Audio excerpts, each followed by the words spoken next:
안녕하세요. 간서치 1대입니다.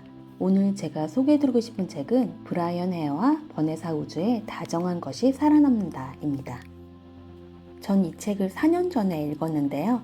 당시 추석을 앞두고 명절 동안 읽을 만한 책이 뭐가 있을까 찾다 평소에 책을 많이 읽으시는 옆자리 동료분께 문의를 드렸어요.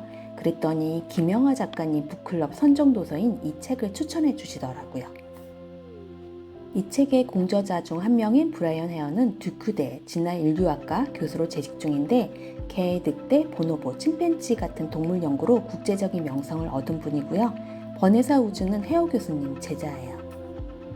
이 책에는 자기 가축화, 가설이라는 흥미로운 개념이 등장하는데요. 보통 야생동물의 가축화가 진행될 때 펄럭이는 귀, 얼룩무늬 털, 동그랗게 말린 꼬리, 작은 이와 같은 외형 특징이 나타나는데요. 그런데 자기 가축화에 성공한 개체군은 이뿐 아니라 관용과 친화력과 같은 행동과 기질 성향을 갖는 방향으로 진화가 이뤄진다고 해요. 그래서 태어날 때부터 순한 소, 말, 돼지와 같은 동물들을 가축으로 키우는 게 가능했고요. 그런데 이 책에서 제 눈길을 가장 끌었던 건 침팬지와 보노보에 관한 비교 연구였어요. 침팬지는 굉장히 공격적인 동물인데요. 이와 대척점에 있는 건 보노보라고 할 수 있어요. 암컷 침팬지는 친척 암컷만 돕는데 보노보노의 암컷은 모든 암컷을 돕는다고 해요. 그리고 수컷이 새끼를 예뻐하지 않으면 보노보는 암컷들이 연대해서 덩치가 아무리 크더라도 규모로 제압해버리고요. 침팬지는 서열이 확고해서 서열이 높은 암컷만 충분히 먹을 수 있지만 보노보 암컷은 서열과 무관하게 모두 일일 필요 열량을 충족할 수 있다고 하네요. 보노보가 이렇게 순하게 될 수 있었던 건 사실 공격성이 가장 낮은 수컷과 짝짓기 하는 걸 선호하기 때문인데요. 결국 수컷 보노보에게도 친화력은 성공적인 생존 전략이 되었던 거고요. 이런 이유로 공격적인 침팬지와 달리 보노보는 다정한 종으로 성공적으로 번식할 수 있었어요. 이 책에선 협력이 우리의 종 생존의 핵심이라는 걸 무척 강조하고 있어요.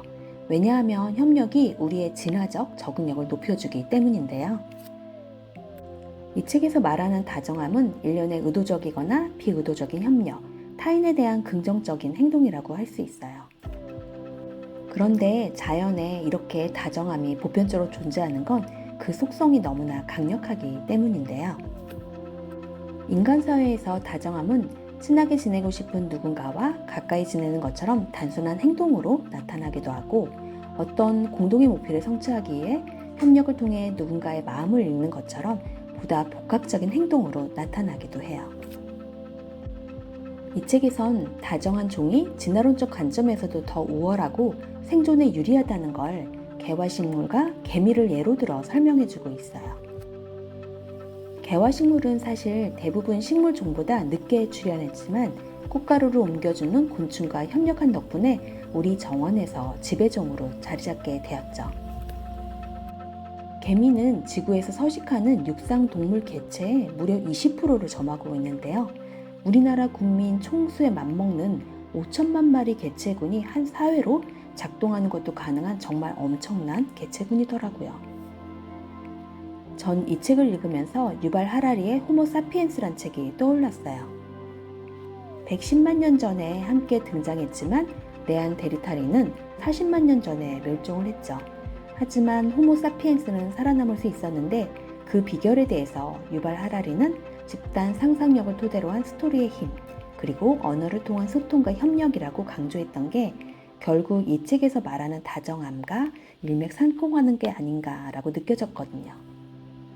이 책에서 우리 호모 사피엔스의 다정함에 대해 건네주는 문장들 공유하면서 오늘 영상 마무리해 볼게요. 친화력은 타인의 마음과 연결될 수 있게 하며 지식을 세대를 이어 물려줄 수 있게 해준다.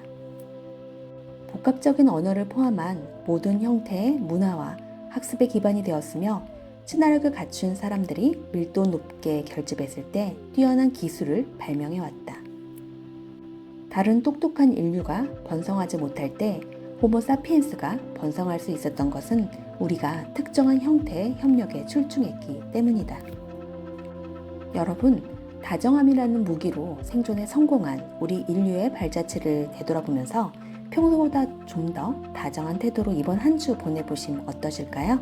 오늘도 힐대 책방에 들려주셔서 감사합니다. 다음 이 시간에도 제게 영감을 준 책과 함께 찾아뵐게요.